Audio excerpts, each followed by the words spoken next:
Advertencia: si no te gustan los videos de larga duración, este no es el recomendado. Puedes ver los primeros 10 minutos para saber del tema. En cambio, si deseas acompañarme en este pequeño mundo de introducción de redes y todos sus conceptos básicos, acompáñame.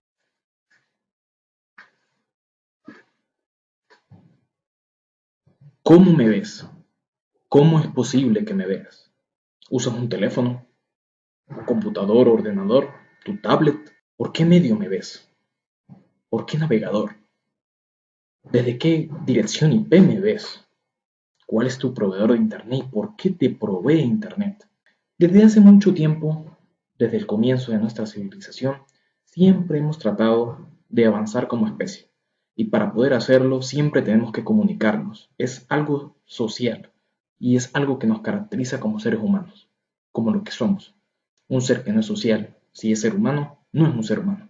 Y por ello, siendo nosotros sociables, tenemos que buscar la manera de conectarnos a través del mundo. ¿Sabes cómo se ve el video?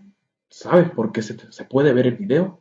¿Cómo es lo principal de que me veas? Son preguntas que trataré de responder en este video. ¿Qué es el Internet? ¿Qué es un servidor? ¿Qué es un protocolo? ¿Qué es el DNS? Herramientas, ¿por qué tu computador tiene una tarjeta de red? ¿Y qué pasaría si no tuviera una tarjeta de red? Sin duda, la tecnología nos ha ayudado a avanzar en todos los aspectos, pero estas preguntas y mucho más las responderemos en este video.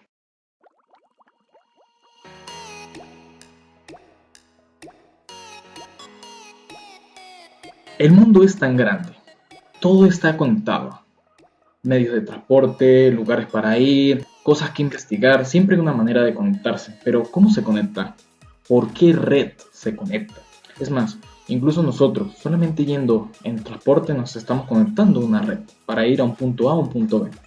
El término red es básicamente un medio de transporte que comunique algo con algo y a la vez le pase un recurso, materia, algo que conecte con eso. Cabe destacar que en redes de computadoras o ordenadores cambia la cosa. Sería cuestión de que un dispositivo se conecte a otro y pueda pasar archivos, datos, informaciones que se puedan comunicar estos dos dispositivos o más. Si estos dos dispositivos como mínimo no se comunican, entonces no hay una red. Muchas de las personas creen que solamente la estabilidad y la velocidad de una red es lo que importa. Importa mucho también el servidor, donde se trabaje, las placas o tarjetas de red que nosotros usemos y también los recursos de los periféricos.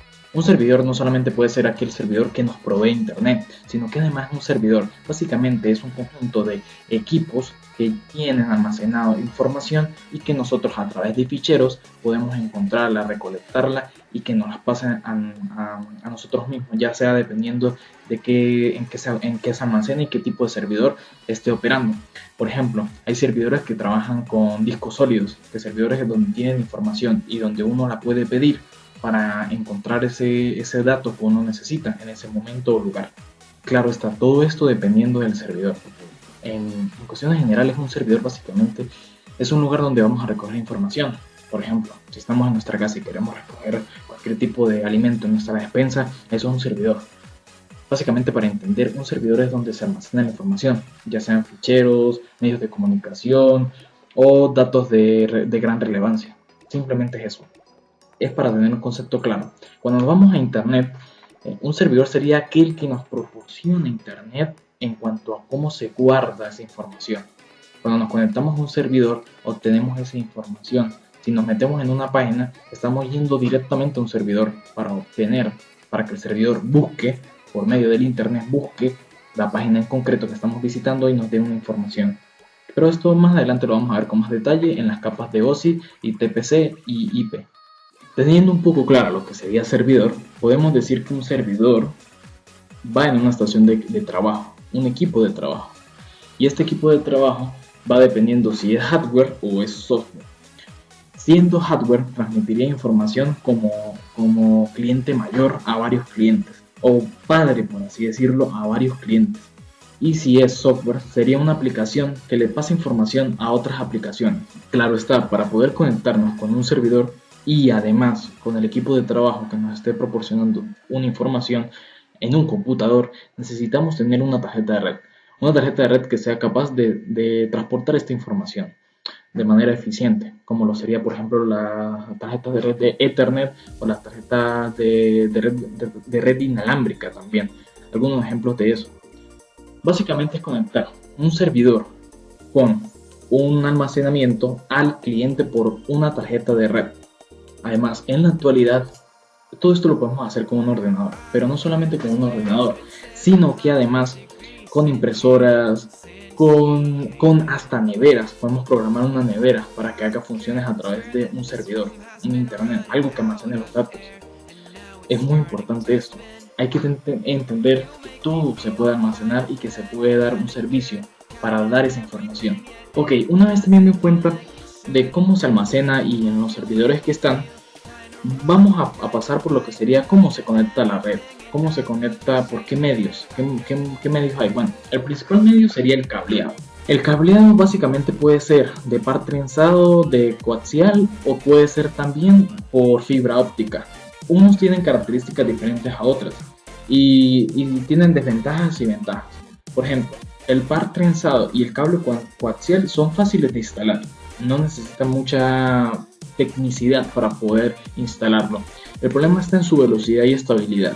Si nos vamos a la fibra óptica sucede lo contrario, la estabilidad y velocidad de la fibra óptica es increíble, es muy rápida, es de verdad muy rápida. Y no solamente esto, sino que además la fibra óptica es un medio seguro de que no haya inestabilidad en cuanto a interferencias. El par trenzado por su lado es una tecnología que está bien estudiada, no requiere de habilidad, como ya lo dije antes.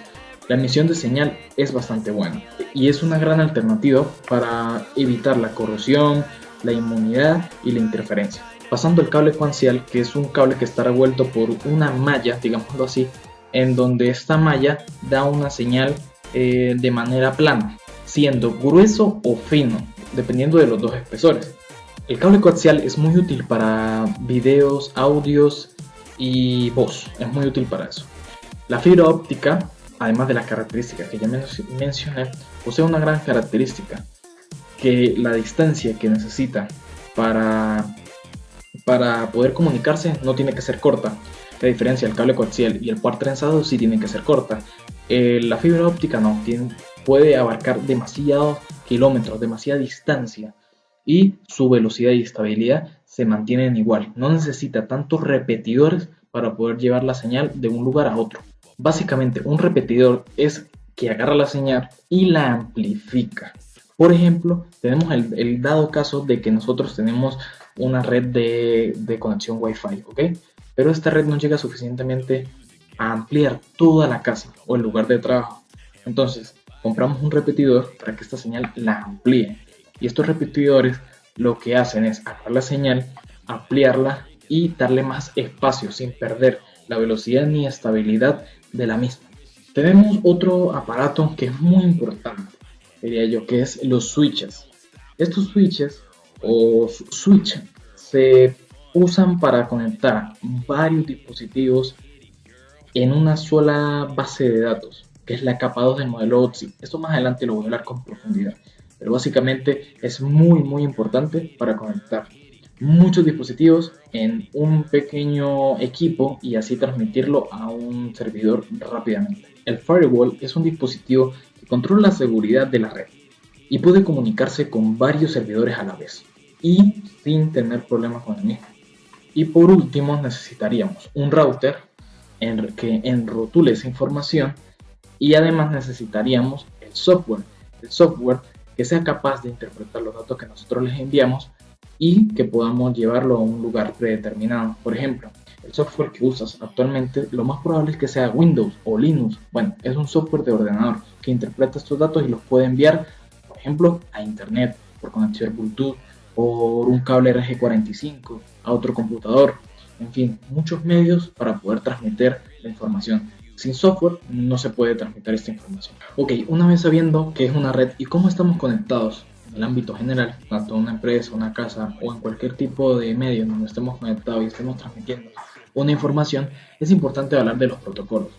Los protocolos básicamente son una manera de entender, es un idioma general, un contexto en donde los dispositivos se pueden entender en conjunto, en globalización. Si no hay un protocolo, pues ¿cómo se puede entender? Es como que si yo hablara con una persona que hablara el idioma chino y yo hablara español, ¿cómo me va a entender a ella? A no ser que yo tenga un medio de entender, como una aplicación o un sistema en donde pueda llegar a su idioma e intentar entenderlo. Pero si nos vamos a la parte de sistemas basados en protocolos, vámonos a lo que serían los protocolos TCP/IP, en donde estaría el protocolo TCP, el IP, el HTTP, el POP, el CMTP y hay otros tipos de protocolos. Pero lo más básico que vamos a hablar son el IP, el HTTP y el TCP. Vamos a empezar con el TCP. Básicamente el TCP es una manera de enviar la información, conectar, transmitir los datos y finalizar la conexión. Eso es todo, eso es lo único que hace. Y por otro lado, yéndonos a la parte de la dirección IP, es la que envía la base, ¿no?, de paquetes de datos de manera estructurada. Y estos paquetes de datos llegan a un punto.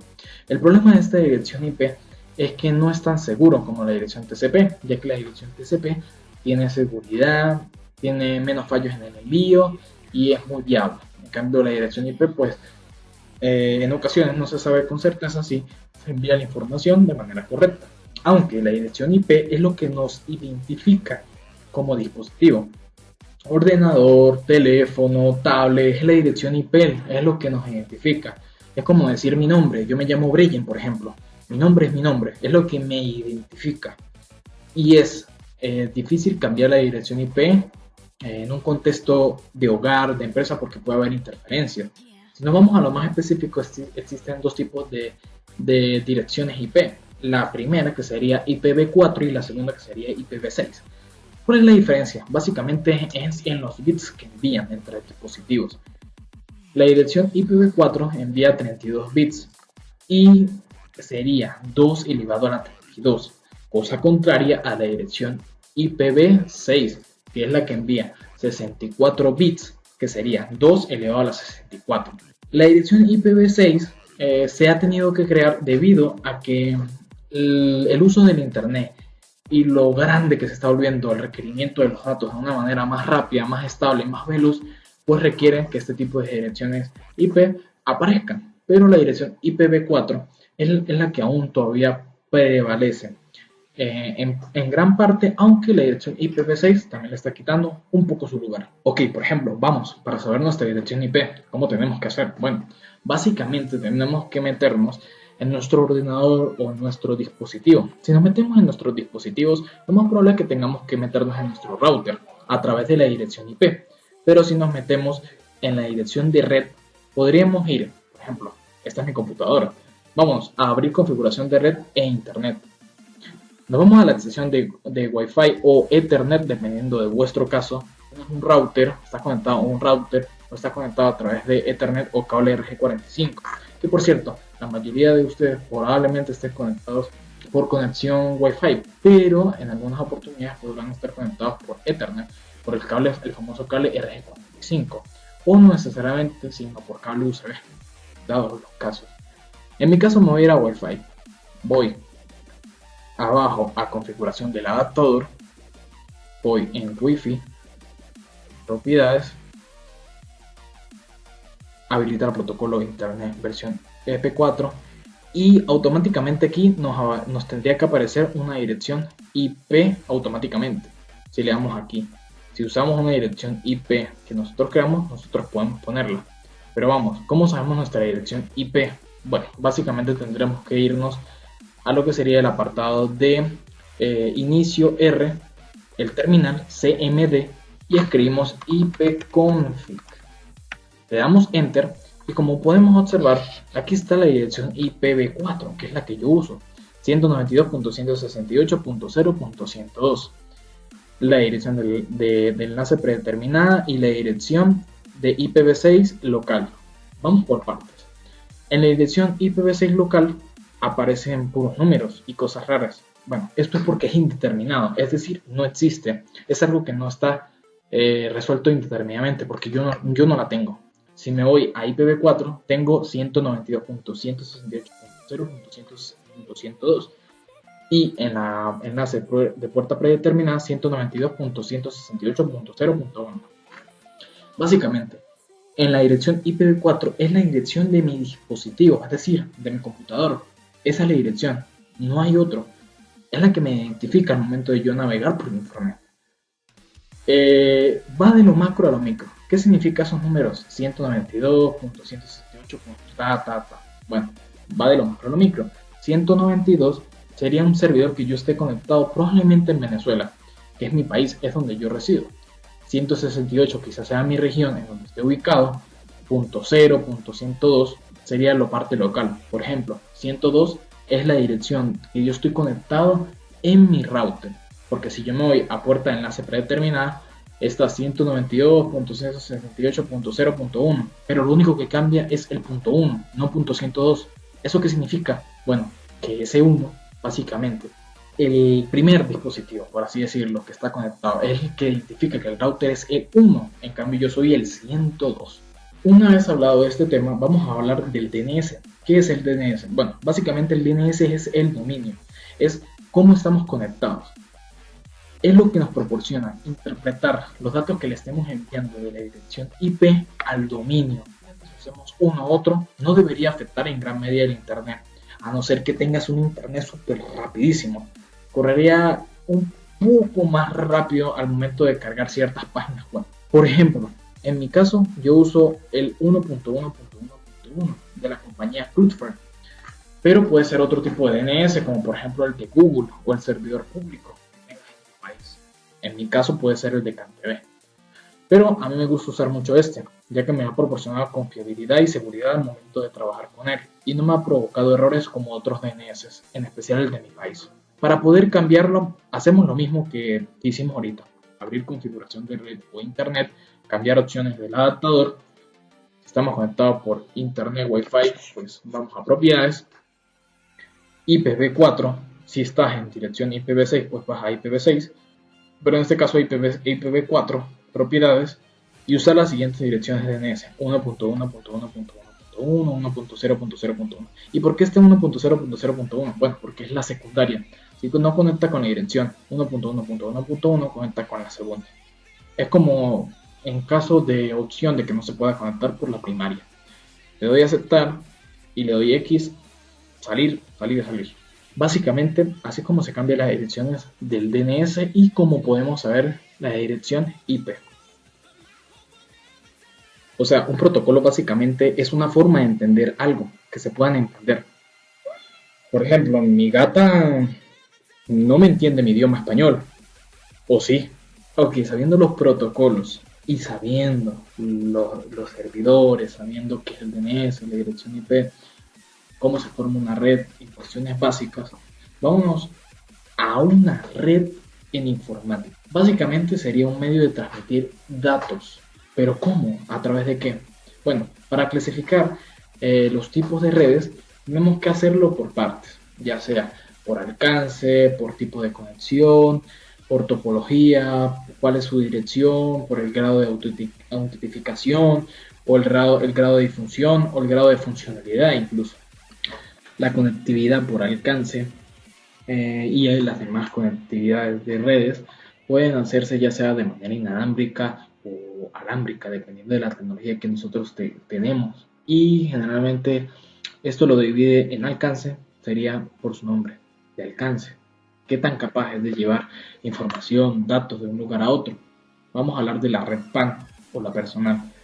La red PAN básicamente es una manera de dar información a través de dispositivos a muy corta distancia.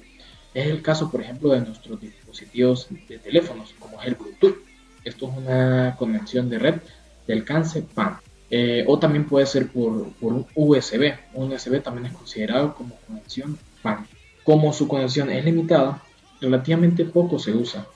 Pero en la actualidad, a pesar de que poco se usa y se establece ese término. Por ejemplo, un ratón inalámbrico, un micrófono inalámbrico, un dispositivo de Bluetooth, una impresora, fax, vamos, cualquier cosa que esté en pocos metros.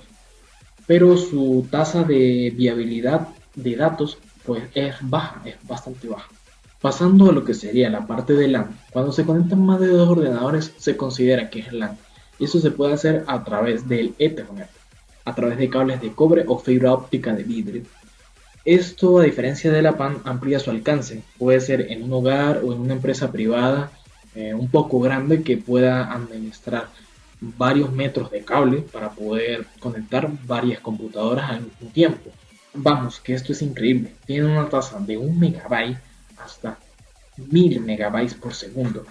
O sea, imagínate la cantidad de datos que se pueden transmitir por un simple cable, como el RJ45, por ejemplo, si conecto de mi computadora a otro ordenador. Si nos vamos a la conexión WLAN, aquí tendremos que hablar de algo importante, que son las reglas estándar 802.11. Estas reglas creadas a partir del año 90 han ayudado a entender un poco mejor y a dar especificaciones exactamente de cómo se transmite la información a través de la conexión inalámbrica, básicamente. Para nadie es un secreto que la conexión Wi-Fi es algo que casi la gran mayoría de las personas poseen. Entonces, se tienen que crear reglas para establecer rendimiento y alcance de estas tecnologías a nivel inalámbrico. Para dar algunos ejemplos de estos estandartes, vamos a hablar, por ejemplo, de el estandarte 802.11.h, por ejemplo. Básicamente es crear redes remotas que sean más extendidas a las de 2.4 GHz y 5 GHz.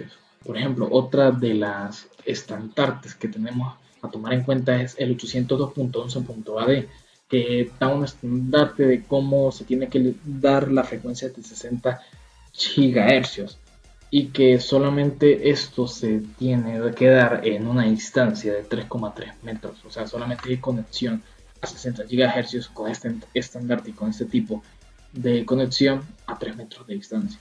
Y así existen diferentes tipos de reglas. Básicamente son estandartes que se crean para mejorar el servicio WLAN y que se ahorre energía, rendimiento y seguridad al momento de usar este tipo de red. Ok, otra red también importante sería la conexión por campus, la conexión CAN. Es conectar, por ejemplo, una universidad, una base de ejército, un hospital a través de la red. Básicamente es esto. Por otra parte tenemos la red metropolitana, que es con más alcance, conecta prácticamente, se podría decir, una ciudad entera. Esta conexión metropolitana, a diferencia de la LAN, por ejemplo, aún tiene mayor cantidad de velocidad y estabilidad con respecto a la cantidad de datos que puede enviar. Por otro lado, nos vamos a la red WAN o Wide Area Network. Esta red conecta hasta continentes enteros. Esta red, a diferencia de la MAN-LAN, aparte que conecta con continentes o países en conjunto, también dan un servicio, por ejemplo, se podría decir que me dan a mí servicio de internet. Puede ser, esto ya es un tipo de conexión bastante grande, bastante probable de que se use para ese fin, para dar un servicio a un proveedor de internet o WITS. Y el otro tipo de alcance sería la red WAN o la Global Area Network, que básicamente combinar la red anterior, que sería la red WAN, en varios continentes para globalizar el tipo de red que se está usando. Otro tipo de red y que no se habla mucho es la SAN o red de área de almacenamiento. Esta red conecta varios servidores con el Internet. Y por último, que englobaría todo el alcance, sería la red VPN, que es una red de comunicación virtual en donde sistemas informáticos se comunican de manera lógica a través de una red física. Es la forma más común de utilizar el Internet como medio de transporte, a diferencia de las redes privadas como las WAN o las MAP pueden ser públicas este tipo de redes, ya que como están amplios, generalmente se hace para este tipo de propósito. Es posible conectar la red a través de conexión pública a Internet. Si nos vamos a los ejemplos más comunes, que son el LAN, el MAN y el WAN, podríamos decir, por ejemplo, que el LAN se usa en la oficina, de manera doméstica, vamos en una tienda, cuando estamos, por ejemplo, en una empresa y necesitamos enviar gran cantidad de datos, incluso, por ejemplo, cuando estamos formateando, instalando un sistema operativo y queremos clonar, se puede hacer de una manera muy rápida en vez de usar, por ejemplo, un disco duro que sería una manera de PAN, una red PAN, pues podemos usar esta forma y hacerlo más rápido. Por ejemplo, si nos vamos a la red MAN, vamos a hablar de una red de sucursales, por ejemplo, vamos a suponer Digitel, es una red, o Digitel o por ejemplo Farmatodo, vamos a hablar de eso, donde estén conectadas sus bases de datos con varias redes, o podríamos hablar de, por ejemplo, un campus universitario o el municipio, por ejemplo, una organización gubernamental. Y en los ejemplos de Red One, básicamente podemos decir el Internet. Se conecta a través de continentes, el Internet. Por ejemplo, la seguridad bancaria también en un país entero podría conectarse por bancos o, o empresas transnacionales, como por ejemplo, vamos a suponer que hay una empresa aquí en Venezuela que trabaje también en España. Bueno, eso también se podría cumplir como un tipo de red WAN. Ok, ya hablamos de redes, ahora vamos a hablar, por ejemplo, de qué es el Internet. Básicamente, Internet es la conexión de miles, yo diría que millones de computadores a través de una autopista. Es así. Se estima que hay 600 millones de usuarios utilizando el Internet cada 10 horas. Desde un punto de vista bastante amplio, el Internet podría decirse que es un fenómeno de gran importancia para la evolución de la humanidad, ya que nos ha sabido conectar con cualquier tipo de datos. Vamos, que podemos buscar el nombre de, por ejemplo, Julio César y nos aparece quién fue Julio César, qué hizo Julio César, cuándo nació Julio César, qué es el Imperio Romano, o podemos buscar fórmulas matemáticas, trabajos, por ejemplo, el Hospital Central, planos del Hospital Central. Con un solo clic podemos buscar planos del Hospital Central, algo increíble. Existen características que definen al Internet. Básicamente, una red que conecta al mundo. Se adapta continuamente a las necesidades que los seres humanos tenemos. Es increíble la capacidad de viabilidad y de contacto que tienen nosotros con el Internet. Es increíble que, por ejemplo, estemos buscando algo y se adapta a nuestro sistema de búsqueda para mostrarnos información que sea relevante para nosotros. Es algo impresionante. Además, es diversa. Hay varios tipos de equipos fabricantes que proporcionan Internet. Servicios, por ejemplo, aquí en Venezuela como Scan TV, Witsplay Network, TV, Net1, Movistar, Digitel, entre otros. Aparte es descentralizada. No existe una sola empresa que controle el Internet. Es imposible. Sino que hay pequeñas redes que llegan al Internet, que llegan a los servidores y se conectan entre sí. Que, por otra parte, si nos vamos a qué es intranet, es a diferencia del Internet que es, digámoslo así, público de una manera bastante amplia, el intranet básicamente es la conexión privada de una página web, por ejemplo, o de una empresa, pero propia, privada, o sea, nadie más puede entrar sino a esa empresa, por ejemplo. Esto nos ayudaría, por ejemplo, queremos buscar en la biblioteca de la universidad algo muy específico, pues si nos metemos a la biblioteca de la universidad, podemos buscar esa serie de datos o registrarnos en nuestra universidad o en el lugar donde estamos trabajando. Es más, solamente buscando por internet, en mi buscador aparecen la UNED, el IUT, X universidades que tienen su propio sistema privado de información y que generalmente esto ayuda a que se haya un mayor conocimiento. Las 24 horas del día, 365 días, se pueda consultar cualquier tipo de datos referentes a la empresa y que una persona esté en esa empresa. Una de las características de por qué no se usa Internet y se usa Intranet son la disponibilidad que tiene en la comunicación con los empleados o las personas que estén estudiando en ese lugar de una manera bastante rápida, sin ir a otro tipo de situación de página web o otro tipo de lugar donde nosotros busquemos la información físicamente, sino que simplemente de manera virtual podamos encontrar la información que nosotros necesitamos. Por otra parte, la mejoría de la comunicación con los empleados y los pequeños costos que tiene crear un intranet, o sea, un sistema intranet, ya que es muy poco la inversión que se reduce y la creación de este sistema generalmente no requiere mucho tiempo. Hablamos de redes en cuanto a alcance y qué es Internet y intranet, pero ahora vamos a hablar no de alcance, sino de tipo de topología que tiene. Vamos a empezar hablando por la red en bus. Básicamente es una línea que está conectado varios dispositivos a la red. Simplemente eso, es muy sencillo. La red de anillos serían dispositivos que están conectados múltiples veces de manera circular. La red estrella sería donde un servidor se conecta con varios clientes pero en diferentes partes. La red en malla son esos dispositivos que están interconectados y están unidos entre sí. La red en árbol sería básicamente la conexión de varios dispositivos de manera secuencial desde un punto a varios puntos. Es como que si el padre estuviera conectado con sus hijos. Y la red mixta, por último, sería todo lo anteriormente mencionado combinado entre sí.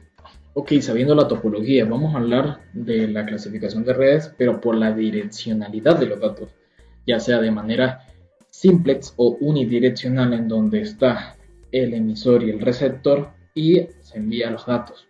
Existe el hub duplex o bidireccional. Un solo equipo transmite a la vez, aunque de manera secuencial. Y esto se puede dar ya sea en recibir o enviar datos al mismo tiempo.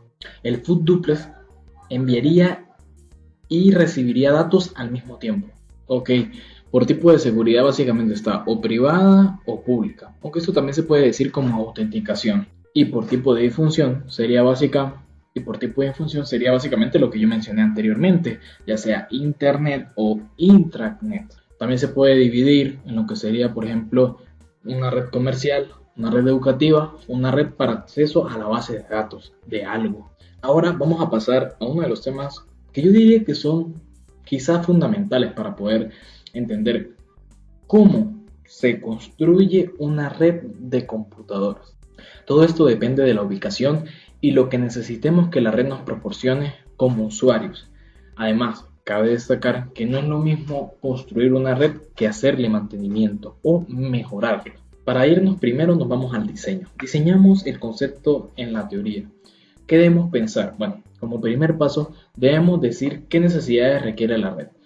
En dónde se va a instalar, por ejemplo, si es en un hogar, en una empresa, en una universidad. Bueno, hay que evaluar la ubicación de la red. ¿Cuántos usuarios van a entrar a esa red? ¿Una sola persona? ¿5, 10, 20, 40? ¿Qué tipo de red va a ser? ¿Solamente un piso o va a estar en varios pisos, en varios sectores? ¿Qué operaciones se van a realizar en esa red? ¿Se van a navegar por internet o solamente para negocios?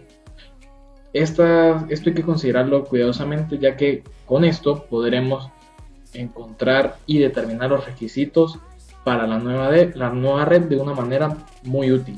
Primero tendremos que analizar si es una red vieja o una red nueva, dado que si es una red nueva podemos implementar muchas mejoras respecto a una red vieja. La red nueva tiene puntos fuertes que podemos explotar. En cambio, una red antigua necesita, lo más recomendable es decirle a los usuarios qué necesidades requieren para cumplir y diseñar las líneas de lo que se pide. Ok, para un tercer paso, debemos pensar cuánto hardware y software necesitamos para implementar en esa red. Por ejemplo, si vamos a utilizar un sistema en donde solamente sea un hogar o un grupo de personas en sus casas, pues mínimo necesitamos un router y para proporcionar el sistema de red de manera inalámbrica, por ejemplo. O podremos determinar si necesita, por ejemplo, cables a través de un sistema LAN. Si es un sistema diferente, por ejemplo, si es más grande para una empresa, que esté conectada a muchas computadoras en muchos edificios, ya podremos ir pensando en otro sistema de red de amplio alcance. Podemos ir pensando como por ejemplo lo que puede ser la MAN. En la instalación de redes, como primer paso tenemos que hacer lo siguiente. Como primer paso en la instalación de red, una vez diseñado todo, tenemos que recoger todo el material, el hardware, el software, el cableado, ya ir poniendo o ir teniendo la idea de dónde se va a colocar, en qué pared, en qué plataforma, en qué edificios, para poder modificar si es necesario, si es difícil, fácil, si se daña algún tipo de cable, poder quitarlo, repararlo, entre otros. Eso hay que ya ir pensándolo y hacerlo, instalar ese sistema. Como segundo paso debemos configurar dónde van a estar posicionadas las impresoras, los sistemas dispositivos de computadoras, el router dónde va a estar ubicado, todo eso para determinar el mejor lugar para cada componente. Además, cabe destacar que qué tipo de internet necesitas. Si necesitas internet de 5, 10 megas, 50 megas, 100 megas, 200 megas. Cabe destacar que mucha gente se confunde en cuanto a los megas de bajada y los megas de subida.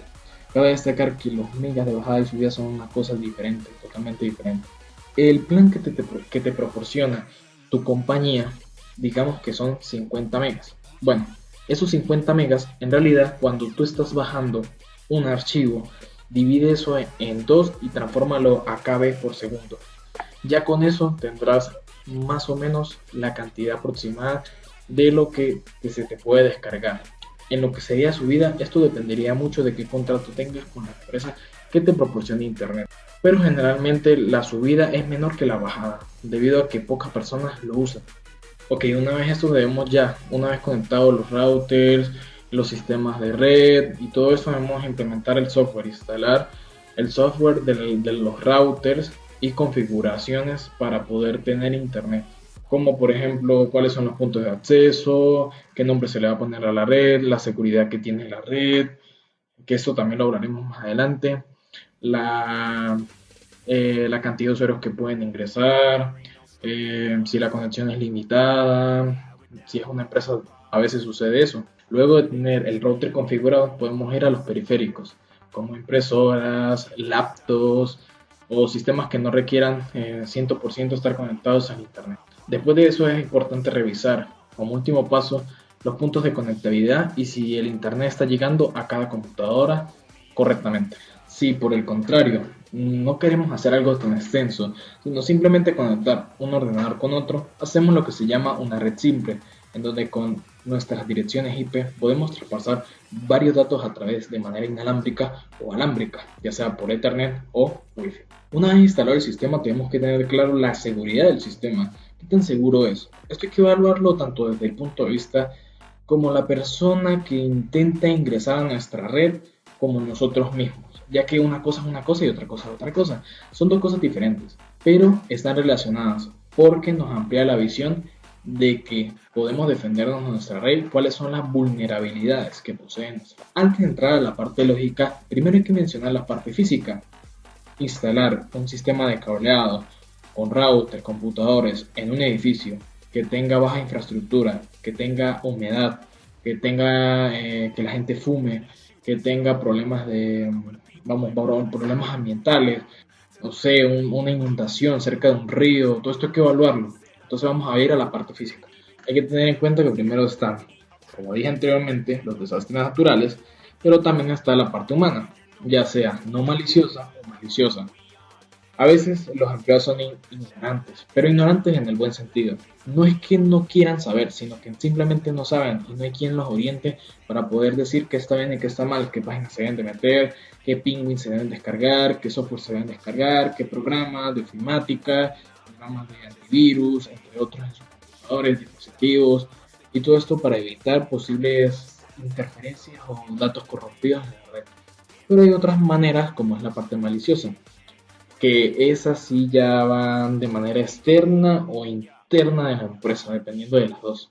Se puede llegar a una conclusión u otra.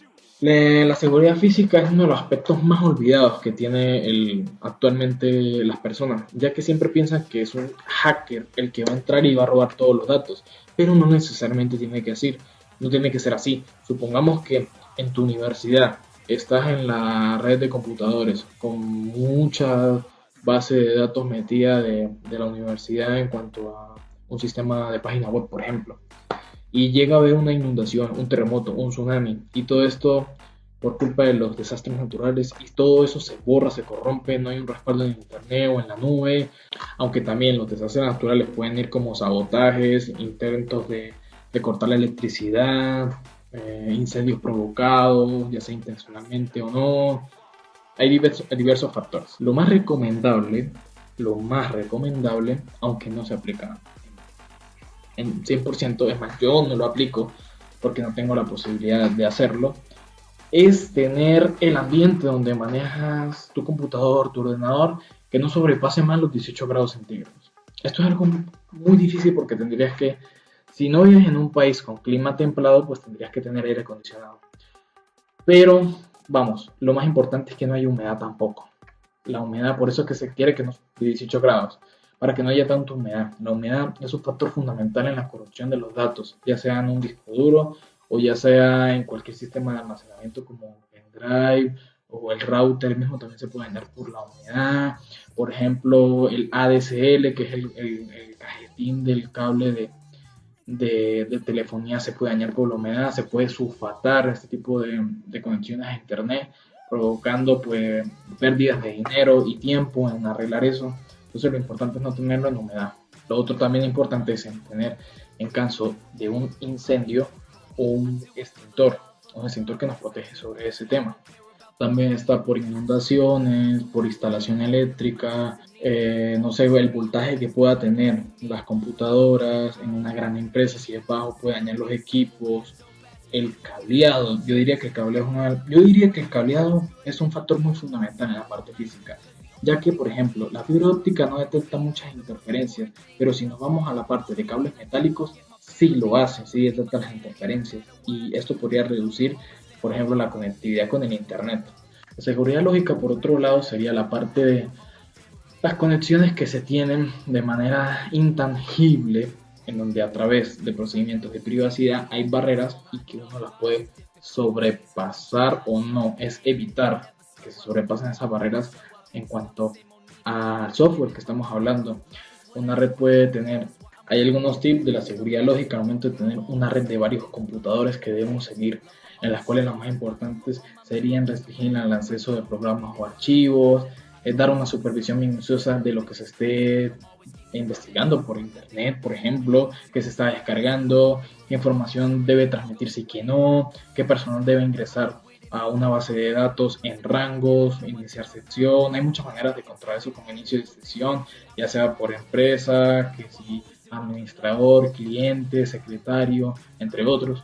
Lo más importante es en el router, que ya lo teníamos que hablar. En el router tenemos que tener, o en el punto de conectividad tenemos que tener seguridad al momento de investigar, seguridad al momento de que nadie se conecta, por ejemplo, a nuestra red y pueda sacar datos valiosos de una empresa que le cueste miles de dólares. Esto es muy importante.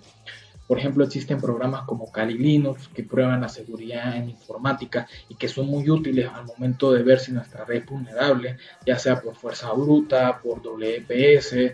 WPS es un tipo de seguridad inalámbrica que, vamos, yo diría que es la peor, es con pines y a través de un algoritmo se puede descubrir ese pin. Generalmente no se hace, pero en pocas probabilidades. Con aplicaciones genéricas en el teléfono, yo he logrado entrar en una red pública, por ejemplo, o en una red privada en un centro comercial, pero que tenga una seguridad muy pobre. Entonces es muy importante tener una contraseña bastante bien definida, como por ejemplo, no caracteres especiales, mayúsculas, minúsculas, que sean raras, por ejemplo, a ver, un slash o un contra slash también ayudarían. Ese tipo de cosas para que la contraseña sea bastante buena y no poner una simple contraseña de 1, 2, 3, 4, porque eso nunca ayuda, nunca, nunca, la verdad es que nunca ayuda.